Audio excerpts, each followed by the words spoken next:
Keir Starmer, is there any substance to what he said about Britain weaning itself off from immigration dependency when it comes to Labour? Yeah, good afternoon, Padre. I think the difficulty we've got in the UK, and remember now, we saw a huge explosion of people coming into the country over the last 10 or 20 years, especially when kind of the accession countries joined the EU, and we didn't kind of have that temporary block like some other EU countries did in terms of them coming in. And that has had a downward pressure on wages. We saw a lot of people coming in. And what you tended to find over the last, say, 20 years is that you've got immigrants who are coming in who are better qualified in the jobs that they're doing, but they're happy to take lower paid jobs because they're still better off when you compare to the wages back home. But I think what we've got to do is look forward now. And the UK is in a position now where over the next 10, 20 years, we're going to have about 3.5 million more people of pensionable age. We've seen a fall in the birth rate the last 20 years as well. So you kind of need at least 2.1 children for every family to replace those who are going to die at some point. And the total fertility rate is not at that point. It's about 1.55.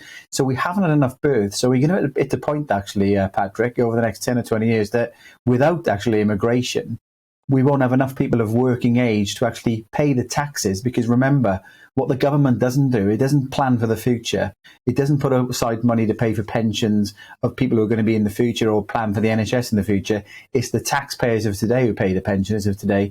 So we have got this ticking time bomb, actually, that because we had a lack of births over the last 10 or 20 years, and that's projected to continue, without immigration, Patrick, we won't actually have enough people to pay the taxes, to pay for the cost of all the elderly people we will have. The solution, therefore, may well be, in order to reduce our need for cheap foreign labour, is shove a bit of Viagra in the water and we'll all reproduce a little bit more. Maybe that will work out a little bit better, although not without its controversies, one would imagine. But do you actually believe Keir Starmer when he talks about this? Because this is the big issue, isn't it? Not so long ago, he was talking about, well, pretty much open borders. I mean, he was Mr. EU, and now all of a sudden it's about British workers, training up British workers, stop our dependency on foreign labour. Is he lying?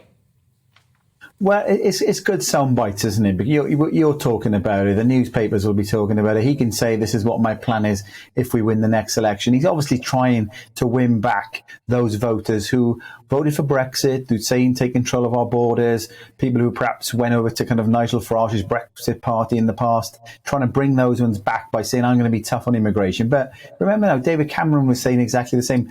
All politicians across different parties have been saying they're going to be tough on things for about a decade or 20 years now, Patrick. And they haven't been. So I think, do we believe what he's saying? I don't believe what he's saying. Yeah. He's just saying these sound bites to get that kind of headline. So when it comes to the election, he can say, this is what I will do. And then when he gets into power, if he's there, he'll say, oh, it's a bit more difficult than I thought.